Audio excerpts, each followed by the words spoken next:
is a way of engineering a building that is zero carbon, zero energy, and zero waste. The thing is, it does rely on the rather magical relationship between the sun and the earth.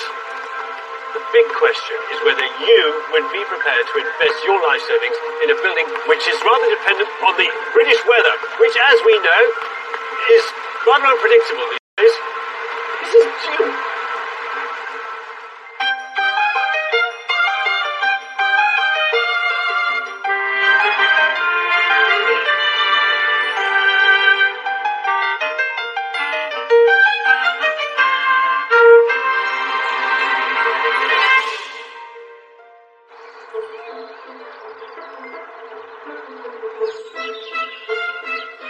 This charming 17th century cottage in Buckinghamshire's Greenbelt has for generations been in the family of Andrew, an energy consultant. He lives here with his wife, Margareta, a former midwife, and their kids, Jasper and Imogen. Someone pass me a salad, please. Oh, thanks very much. While Margareta homeschools the kids, Andrew runs a company that helps his clients make their homes and offices greener. So, can you see that? That is spewing out heat there, out of that vent, which is completely needless, basically. Andrew, saving energy and recycling everything possible is more than just a job. It fuels his life. Andrew is an eco-warrior. It affects everything. I am less so. I try to consume as little as possible. This watering can, I've had all my life, and it's perfectly good. I'm surrounded by stuff that I just wish we'd been able to pass on. Oh, occasionally I pick things out of the bin, yes. And there's that part of me that just rails, says, I just want to do it my way. I probably take the eco-living to some extreme. Margareta follows, but maybe not to the level that I take it. And this energy conservationist's passion is now stoked and fueled like never before. He's risking all he has to build a highly experimental home, the first of its kind in the UK. Our new home is going to be essentially one massive thermal experiment. I sincerely hope that theory does match up with practice, because kind of my reputation's on the line there. And so is his childhood home, because he's selling it to part fund this venture, although he'll keep 3 acres of his land for the new house, meaning he can also conserve his beloved woods. My dad planted all these trees, and I was literally just a baby at the time, and I apparently helped, but look at them now, they're magnificent, aren't they? It is so big that it has to blend into this landscape.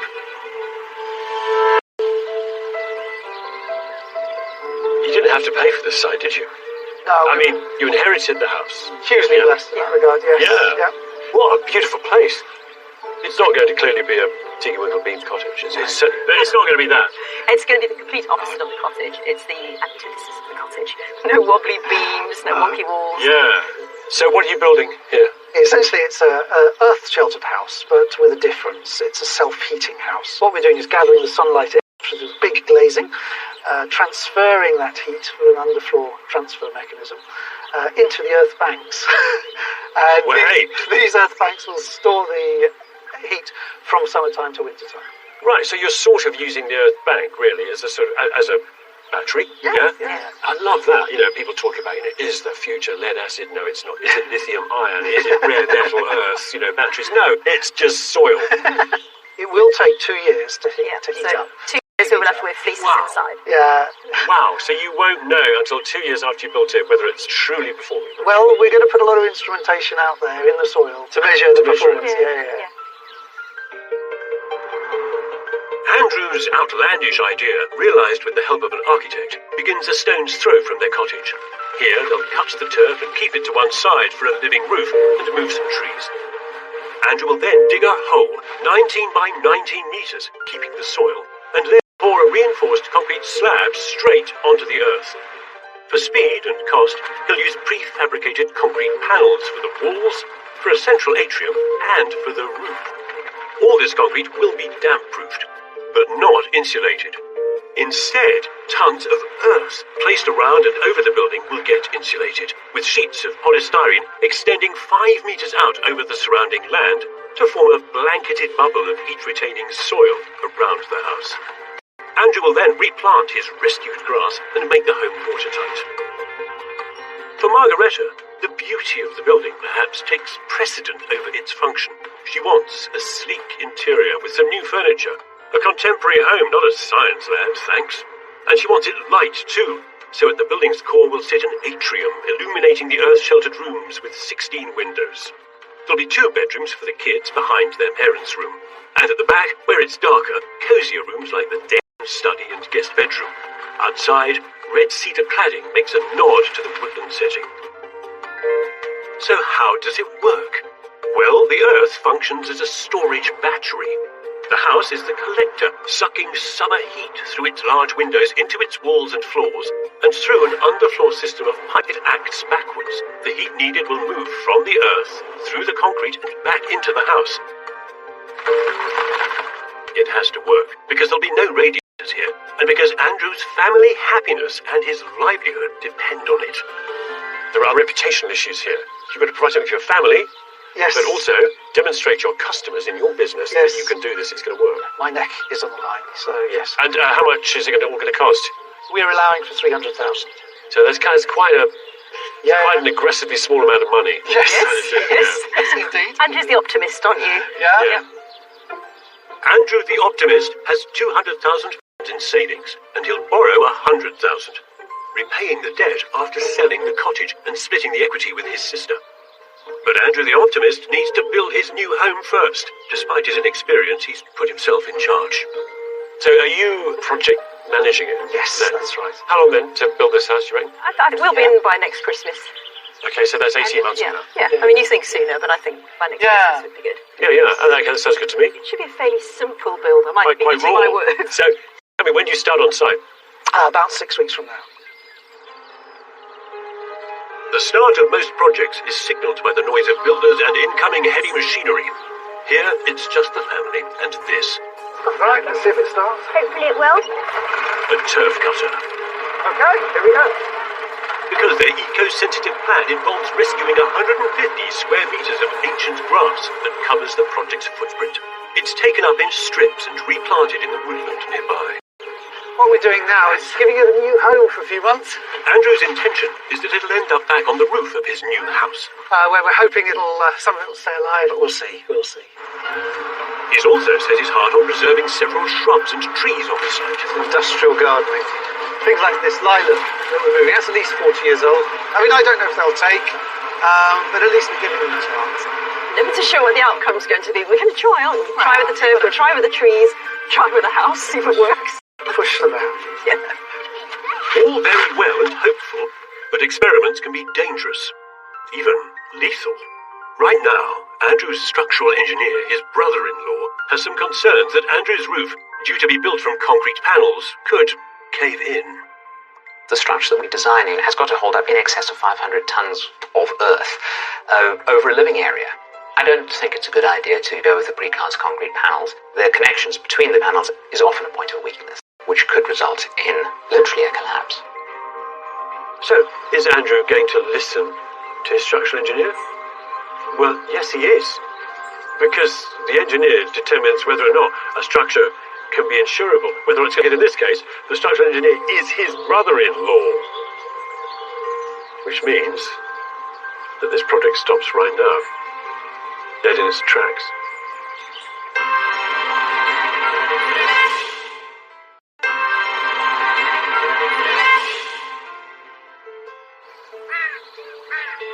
Andrew and Margareta's plans to build their radical self-heating house have been dashed for 9 months now.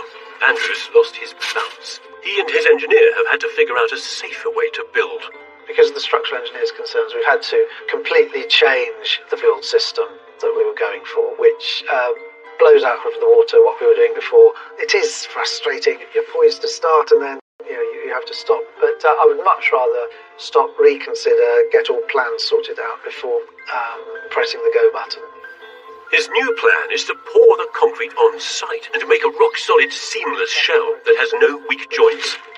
But it's going to cost £40,000 more. How much are we going to be able to get done Well, before the money runs out? The budget as it stands at the moment will get us 2/3 finished house. We either bring in more income or we compromise on Finishes, yeah.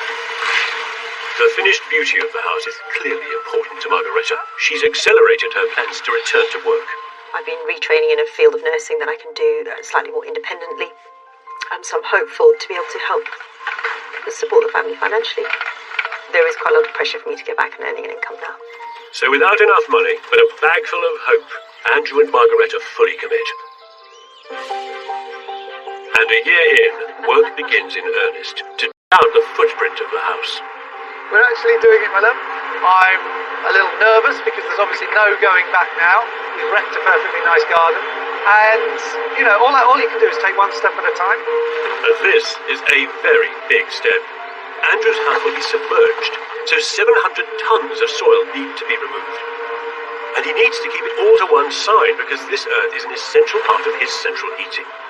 Most of this is going back around the house once we've done the concrete. So we will be ending up creating sort of mini mountain range around two sides of the plot. This urge to push the boundaries of eco-sustainability is practically in his genes. His father, Professor Ian Smith, was a leading light in energy conservation in the 70s. I remember when I was about 7, Tomorrow's World actually came here to this very room and filmed these compressed straw logs that my dad was working on being burnt on our fireplace, basically making a waste product into a useful product. They're researching even greater compression of this increasingly valuable byproduct. He was always doing very interesting things, and I don't know, I just feel that's what he's... It's a poignant insight as to why Andrew is moving heaven and earth, risking his career credibility to persevere with his experiment. What about here? Especially given that the scientific data accumulated at this environmental education centre indicates it might not work. This is like the hairy, rustic, primitive version of Andrew and Margareta's house. The design is actually taken from Earthships in Arizona and New Mexico in America, where the climate is slightly nicer than it is here. But the principle is exactly the same. The sun comes through the big wall of glazing at the front. And that heat, that radiation, is effectively trapped and contained in the heavy mass materials inside the building. There are a few differences. Importantly, there's not as much concrete here, and this place isn't buried under soil. This one, instead, has a sort of an embracing wall. And the embracing wall does the same thing. It, too, stores heat, directing it back into the living space. And look what it's made from. Loads of old car tyres, rammed with earth and clay and rubbish, then capped with a layer of insulation to try and keep that heat in. Look, it does self-heat to an extent, but crucially for 3 years it was monitored with probes to see if it really could heat itself solely from the sun in the UK. The answer to all this research is, in fact, no. And they think part of the problem is this floor, because there's no insulation underneath here. So in winter it's more like a thermal drain, sucking heat away. Andrew is copying this design exactly. He's not putting any insulation into his floor either. So I hope it performs better. Otherwise, life at home is going to get a bit frosty. But Andrew isn't getting cold feet.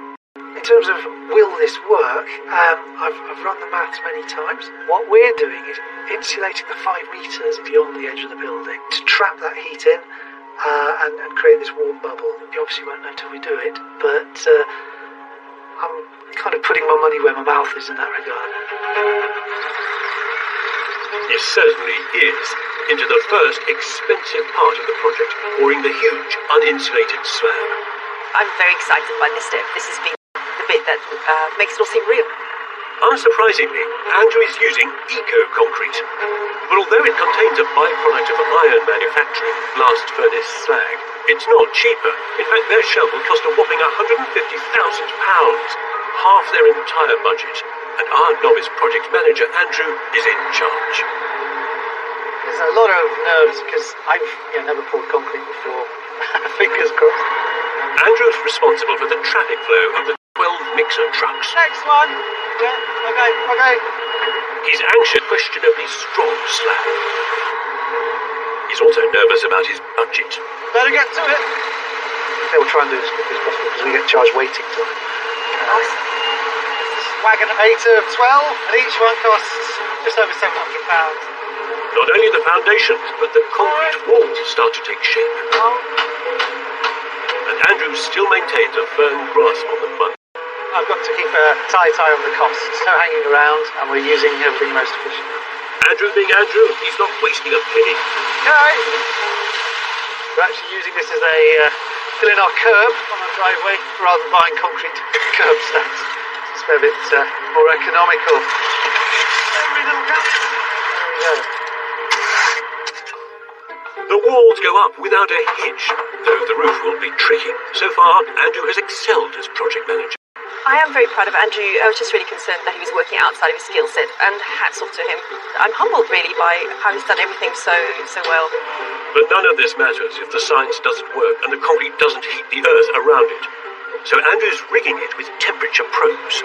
So this pipe is where I'm going to insert a thermocouple probe just so we can measure the deeper temperature under the house. I'll also be having similar probes behind the walls here to let us know how breaking battery is warming up. So if I can get data that shows that this is a successful way of building energy efficiently, it's got to be a good thing.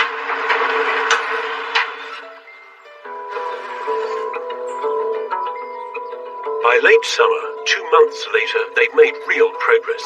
The slab and walls have been unshuttered, and timber boards now lie on top of the structure, ready for the final concrete pour for the critical load-bearing roof. Hello. It's good to see you. Good to see this so well advanced. Oh, thank you, yes. We're really pleased. I'm delighted. Margaretta's delight is completely understandable, because at last there is some beauty to behold. Oh, look at that. This is the winning feature for me. The whole project is just really functional. This one is just the bit that's actually going to bring pleasure. It's going to be beautiful. Yeah. It's going to be exquisite, isn't It's it? going to be very special. Big hole in the middle of the building. Yay.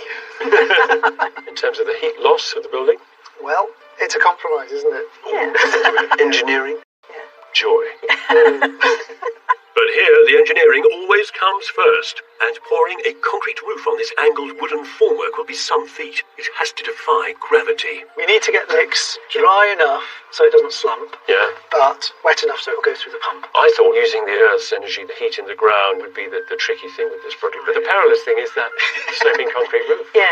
That's going to be some day, isn't it? That big is on standby for this extraordinary undertaking, but I'm still not sure how they're going to do it. First of about 7, I think. Obviously, I've never done this before, poured concrete at an angle. If it's too runny, obviously it'll just flow like a liquid, and that means it's all going to slump down. Andrew, Yeah? too wet. Too wet? Yeah. Are you joking? The worst has already happened. That's not going to hold. Hello? Yeah, the most load of concrete is going to go back. To dispose of it, it costs 3 times as much as it costs to buy it. And it costs £730, that one. So if I sent that back, it would be over £2,000 for nothing. We can also give it a go, but I don't think it's going to hold. Okay? The supplier is adamant that it's the consistency ordered, and Andrew's team don't want to take the hit. They decide to give the sloppy concrete a go. It seems a crazy decision. So it should be thicker, just flood over the edge. Nice and slowly. Keep it in a bit more. No smoking out here.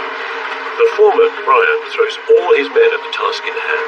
That's kind of going up on a bit of a hill there now. Is it okay, Brian? Only just for here, but it needs to be drier. For 20 adrenaline-filled minutes, they fight to keep the concrete in the right place before it sets. They can't really afford to get any more problematic batches. It'll be impossible to control closer down by the edge. It does need to be drier, please. I'm sorry, I'm just a little bit stressed. The all-too-critical next batch arrives. Looks good, hey? I could be. It is drier, but 5 more truckloads are needed for this whopper of a roof, and each one is critical. It's like Goldilocks' porridge, you want to get it just right. It takes 7 hours of struggle, pushing concrete uphill. Nearly there, this is the last lot. Fill in that last little bit. Until it's finished. Isn't that amazing? We'll have to sign our names in it. Don't you dare. It's a relief for everyone, including Andrew and Margaretta's kids, for an unexpected reason. I used to think there would be like earth as a roof, if you know what I mean. No concrete, and then the moles fall in. Then I would have an umbrella over our beds. And then I realised that it's probably not going to happen. Yeah. Luckily. 6 weeks later, the roof has dried through. So inside, the grid of supporting props has been struck. It's quite some revelation. It's so great to see all the props down. Initially, the building seems a little bit fragile, but the space inside is just glorious. And I can start to picture how the rooms are going to work. While Margaretta dreams of interiors, Andrew focuses his optimism on the next construction. So, what I'm doing here is just, we're putting the first of earth on. We've got 50 tons of earth going on this compartment of the roof. And it's a great feeling because this is the mass that will be storing the heat. And this earth is free. A bit more in the top corner. Free it may be, but he needs a mountain of the stuff. So will his new roof take the weight? If this roof was loaded with way too much earth, it would essentially buckle and could collapse. So he's slowly working with just one labourer, his mate, Mark. It's great to be involved, but it is a big learning curve. You know, you've got to be very, very gentle with everything. Just don't want to drop a huge, great dollop of soil. You know, there's over a ton in those buckets. Mark, when you drop it, do you think you can just get it a little low down so there's less of a sort of sudden thump, as it were? That would be good. Thank you. You've got limited view, so you've got to watch your arm whacking the building with it and demolishing it, because they can do a lot of damage, so to speak. Orange thing. Mark, I can feel quite vibrations in my feet, slackened off a little bit. I'm just going to go inside, check there's no ominous cracks or anything. The tiniest crack in his ceiling could become a gaping chasm in the project if it means replacing the roof. If I saw a crack like that, I'd probably cry. In fact, there's no probably. Andrew's right to be alarmed. He can't afford any mistakes. And yet, this is one big experiment with hundreds of tons still to pile on.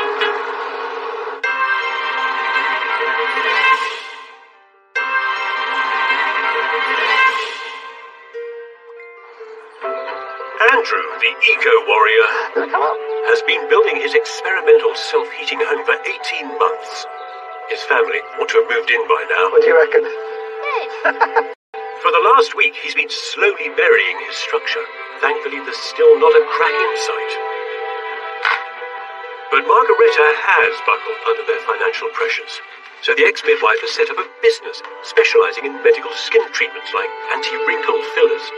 This works really well with fitting around homeschooling. It's flexible and it gives me opportunity to do both things. With the build, we've got a finite pot of money. Andrew and I have very different ideas about what a beautiful home will look like. In order to get the finishes that I want, I really need to be able to afford them. Her drive is understandable given Andrew's very different priorities. The most important thing in the interior to me is, believe it or not, the heat transfer system, so that we get that working correctly. Because then the building can function like a machine. To you and me and other earth-sheltered buildings, he's putting insulation over the top of his earth mountain. Completely weird way of making a building, and it's a really complicated sandwich. What we've got under here is earth, then we've got polythene, and then finally, the critical part of it, which is the polystyrene. The earth around the building still holds some summer heat. Right, there we go. So he's anxious to cover it quickly as it's turning chilly.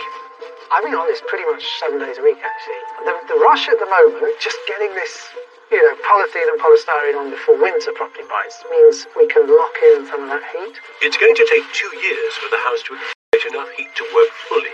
So if this year's warmth escapes, he'll have to start from scratch next summer. I really want to get the windows in as soon as possible. At the moment, the wind whistles through the building. Obviously loses a bit of heat in that process. Hopefully we'll get them by Christmas. We shall see. But Christmas comes and goes. Finally, the windows arrive. A month late. Yeah, getting this glass in is a big moment. We've waited a bit of time for this. Most houses just need windows for light. Andrew's are a key part of his central heating, and they cost £45,000. The glass is basically a giant solar panel, so it brings in the light and the heat and lets it sink into the thermal mass. It soaks into the ground, it soaks into all the concrete, warming it up slowly. These panes are double glazed for maximum heat transmission, with an exterior coating to help heat gain and an inside coating to slow heat loss. So yeah, this is the epic one. This one is 3.5 meters long. Quarter of a ton hanging around. Fitting them is a delicate operation. You don't want to be here without us fan and brushes. I'm going to hold it upright like that. Now I want you to move it. Unfortunately, there's a great big pillar in the way, which makes the job more head-scratchingly tricky. It's a very important pillar because it's holding up 100 tons of earth, but when you're playing with glass and steel and concrete, you've really got to edge it in. I understand that's very close. Right. That's it. And breathe. Very happy. With the windows in and sealed, the house is at last watertight, and the self-heating can immediately begin. In March, just as the ground is thawing, it's time to retransplant the turfs which have overwintered in the woodland back onto the roof of the building. Grass has been through a bit, back to where it belongs. Hello, Lessie. The roof has been insulated and then covered in yet more soil. The ancient turf is the final weather coat on top. A year ago, it had been 2.5 metres lower before the building was here. I hope it survives the altitude. It returned to the beautifully luscious sward it once was. At least the house has started to disappear. Kind of. The only telltale sign, of course, is the ubiquitous, the ever-present sign that there is somewhere buried under this a house, and that's yards and yards of blue plastic. The pressing question is, however, since it's spring, is the place starting to heat up? You've got a pulley on. It does feel a bit cooler in here, but when it's been cold, it's been much warmer in here than the outside. Slowly going up in temperature. It should be 15, 16 degrees by the end of the summer, which will feel, noticeably warm. Andrew is clearly convinced his machine is already working. I'll believe it when it's the dead of winter. But his faith is born from scientific principles. So this is a thermal camera, so it measures infrared radiation. If you were to just quickly put your hand on the wall, and now just take it away, so that heat has left your hand, gone to the wall, because heat will always go from hot to cold. This whole wall and the 500 tons of earth behind it is steadily growing in temperature. It just radiates softly onto you. The big difference here, though, is that in a conventional house, we put in convection radiators. They would heat the air in the building. This is straight line radiation. I mean, this is performing like the sun. Exactly, and the warmth was probably put there months ago. Nuts. Clever. Exactly. Summer 2019 is hot and dry. Ideal for Andrew's heat machine, which can soak up its second cycle of sun. This is a great trend. And remarkably, Andrew is laying yet more insulation, not on his house, but extending 5 meters beyond it. Inside, Margareta is working alone, prepping, sealing, and undercoating. For the last 3 months, Andrew's mostly been working on the outside of the house. I thought we'd be inside by now. It just feels very frustrating sometimes. Look at that curve, eh? Yeah, no, but progress has been all right. I'm happy with where we are, and I can see us completing the insulation before autumn really starts getting cold. It's really hard because it feels to me a lot like it's Andrew's baby. I don't really feel in control of it. It's not up to me. I'm standing with my paintbrush, painting walls, and not much I can do. It takes another 2 months while the exterior gets clad before work picks up inside. It's October, and the partitioning is going in. Andrew's labourers, Kevin and Andy, are both aware that, as in any science lab, there are rules. Please close doors to keep heat in. Told them about opening the doors, but as you can see, it's hot in here because it makes me sweat. We're usually in down of temperatures.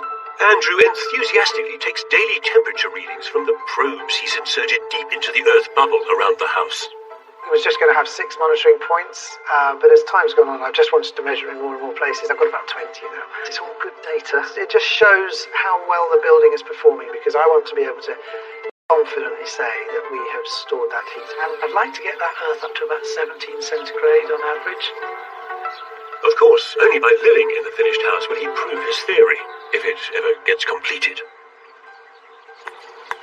2020 begins. Andrew is nearly 2 years into what should have been an 18-month schedule, but it doesn't look like they're moving in soon. He's determined to claw back his 40 grand shortfall, so he's operating a skeleton crew. If you throw loads of people but also your control over it drifts, and costs obviously can really drift. Fantastic, I love it, this makes me happy.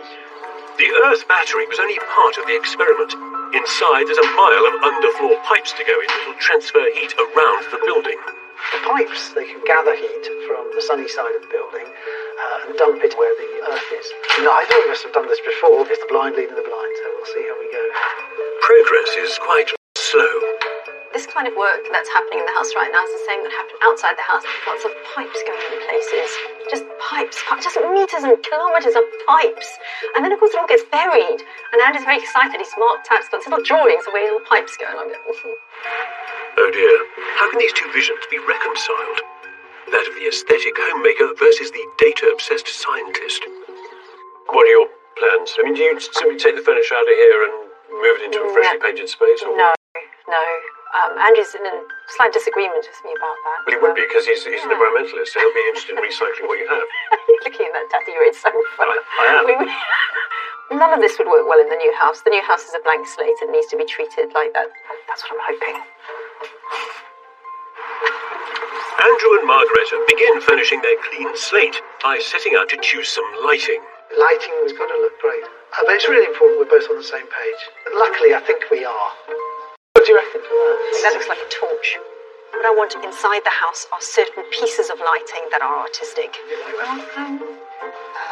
Yeah, I think I prefer most anything to that. Right, okay. We got the message. Sorry. Choosing the lighting might need more negotiation. But then, all this pales into insignificance as the UK falls prey to the coronavirus. Through spring and summer, work on site continues at a socially distanced snail's pace. It has taken a large hit, and even Andrew's evergreen optimism seems to have evaporated. Obviously, Margareta's income's dropped to zero. My work, that has been affected. Obviously, got some challenges. It's a tricky thing. I think, hopefully, we'll be all right. Margareta's, she's feeling it a little bit. The last 8 or 9 months have just been grueling. They've just been really hard. I just feel like my whole life has been consumed by this build, and I just want it to be over now, to be honest. I just want to get back to a normal life. It's agonizing. So far, the money has all been spent on an uninhabitable science experiment, and there are months of fit-out still to do. Andrew and Margareta have to somehow finish their own home.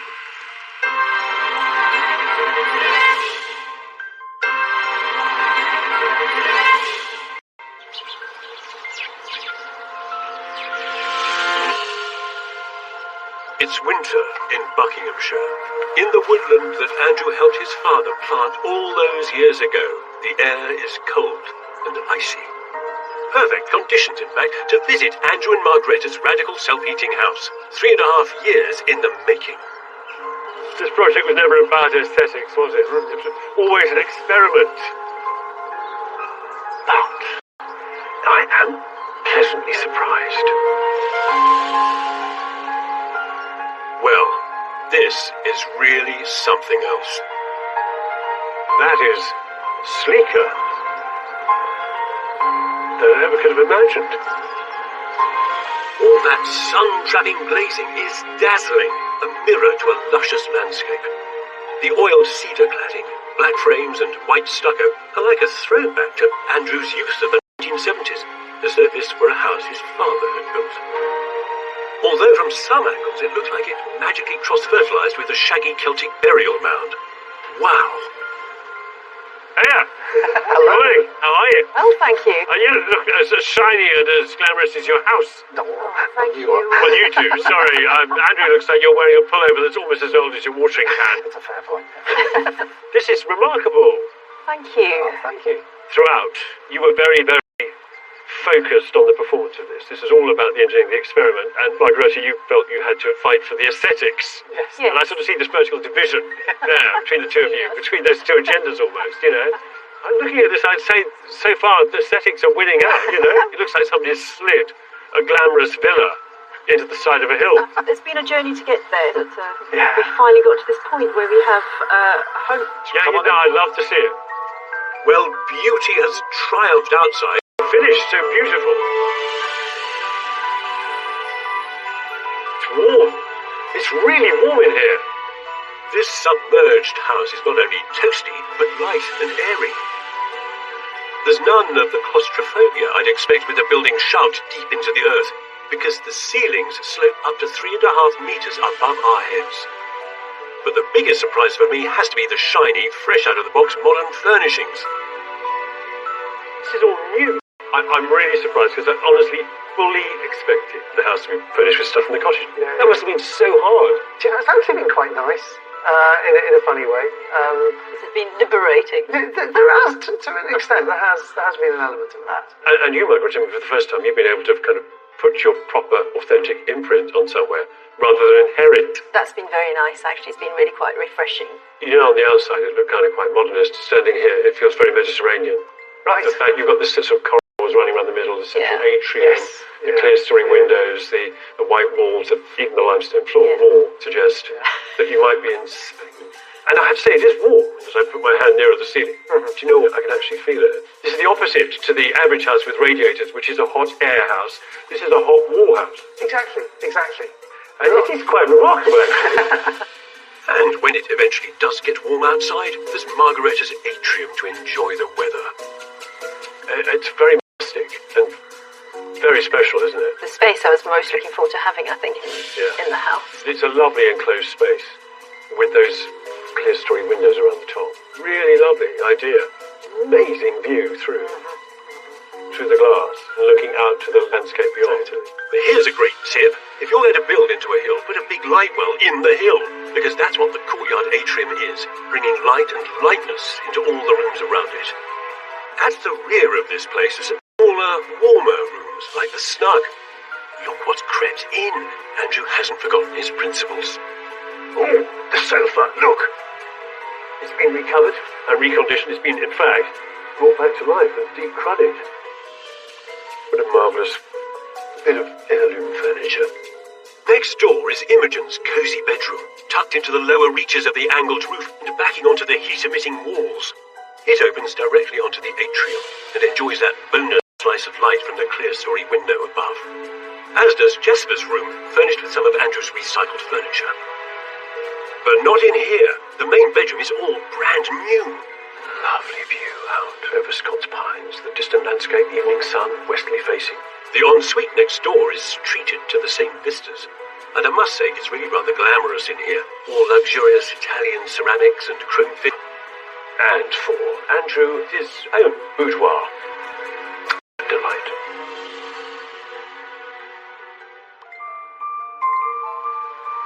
This all began as an eco-warrior's experiment based on the laws of physics. Chances are it could have turned out like a dingy bunker, but it's not. It's all elegance. It dances with sunlight. Andrew said it would take 2 years to heat, but 18 months in, is it working? The thermal images are promising. This is the exterior of Andrew's old cottage. The orange flare is heat that's leaking. His insulated new place is letting virtually none out. The contrast couldn't be more stark. And inside the new house, the heat radiating from the back walls is up to 14.5 degrees in places. And it's not just Andrew's data that's looking positive. This graph, the bar one, this is from Cranfield Institute of Technology. Yeah? That's right. That compares a normal house when you switch the heating off. What happens to it? The orange one, yeah. Yeah, and that drops to 6 degrees on a day like today. Miserable. Grey bars, that's your house. And yours stays at 13.5 all week. That is remarkable. Because we have hot air houses, they work by convection. 20 degrees or 21 degrees is what you want it at. But if you're living in a radiated heat house, you can get away with, I would say, something like about 15, 16. Next year it'll be even higher, won't it? Oh yes, I think we're going to steadily just jack that up a little bit, 2 or 3 degrees more. Is that encouraging? It's very encouraging. It is uplifting. Andrew should easily notch up those 2 or 3 degrees as he's yet to connect his underfloor water pipes. And he's also enhanced his idea to give him greater flexibility. We can boost the temperature in a number of ways. So, for example, there's a wood burner, and the wood burner can feed into the thermal store tank, and then we can send that heat to any one of 14 different zones. So, each room will be thermostatically controlled. It's an unanticipated luxury for such a tight budget. Can you remember how much you started out wanting to spend on this? With contingency 300k, which got blown almost straight away with having to go for the cast concrete approach. Since that point, we've just been very careful, just making really good purchasing decisions. So I think it's going to come in at about 310. Well, that's kind of social housing budget. Pretty phenomenal to bring it in on that money. You must feel quite proud of what you've achieved, the pair of you. It's been a real journey. Just want to live in this beautiful home. Just be a family in it. Yeah. And I have to say, I can't believe it's just so gorgeous. So how do you think your father would now think? Yeah. What would be his opinion? I reckon he'd be pretty proud. Yeah. It's kind of his thing, wasn't it? He was hugely influential on me, actually. Yeah. Experiment. And like all great scientists, Andrew was prepared to risk everything he had on one big idea. Oh, and like all great scientists who like to experiment on themselves, he was prepared to experiment on his family. But that's okay, because the results are in. And the building is a huge success. And I don't just mean thermally, because thanks to Margareta, it is also a delightful home. It's full of joy. The play of light in this place is mesmerizing. And it is warm. I don't just mean in terms of temperature. I mean in terms of what it promises them for their future life together here. And for its welcome. No. Tomorrow's world would have been proud.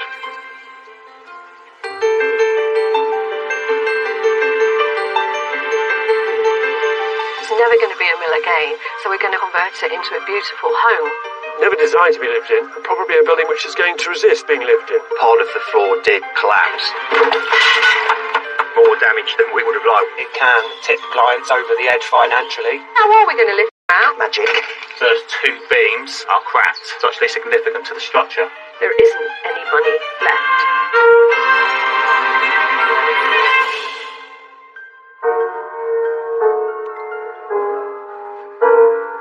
Heat won't pass from Makula to Wahana. You can try it if you like, but you're far better not.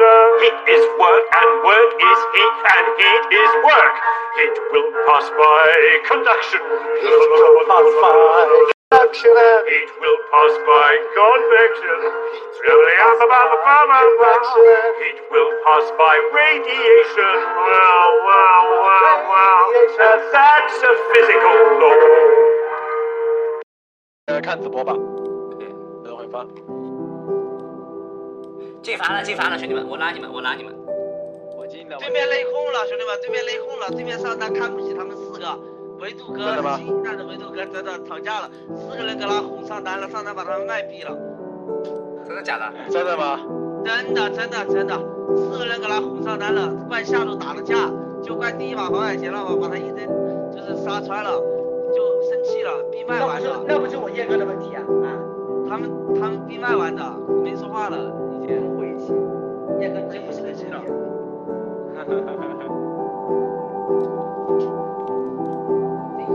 急啊！打完这位吧，我打排位了。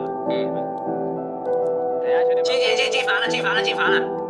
啊，换下东西。再拉！听我说，这把死针对上路。 把对面上单心态搞混，他直接直接把我上单，来呀，拉你们了！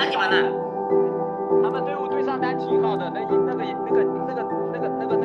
先锋都放给上单吃的，还有个鲜花纸的放给上单吃呀。对啊，上单玩的挺舒服的，我跟你讲。你玩的不也很舒服吗，辉哥？我这把不舒服呀，感觉哥。哎，上单这个位置，上单这个位置是不是出小丑啊？不是。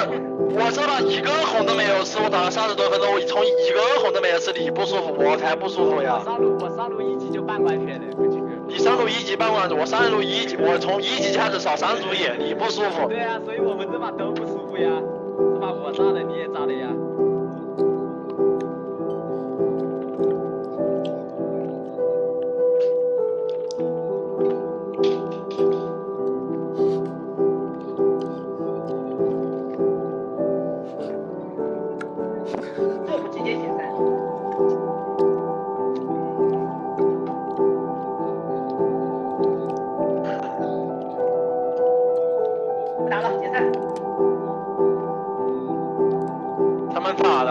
他们刚才怎么了？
手里没关系了，我觉得。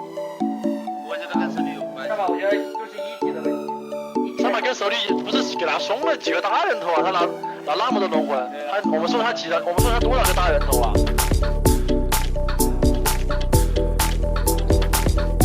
就给他们中野双 AP 啊，我觉得还是给他们中野双 AP 比较好一点。可以。把我把这个情感打进因为你要听我说啊，如果他们拿暴吕上路鳄鱼，下路日吕，公路又是个勇人，什么英雄的，我们很难打的。暴吕鳄鱼我们上路玩不了，然后下路也是个暴吕的这种的。我直接阿拉夫出了，阿拉夫出。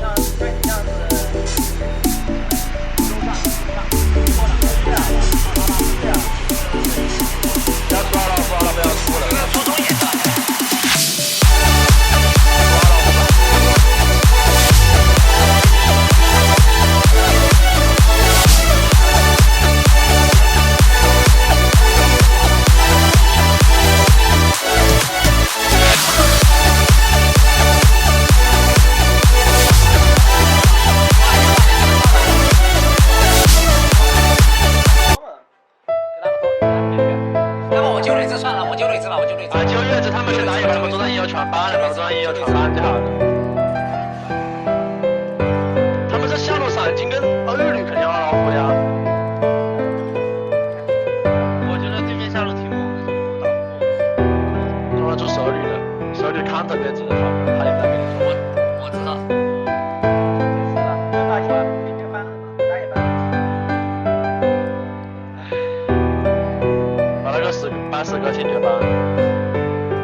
我要抓虾，我要搬虾。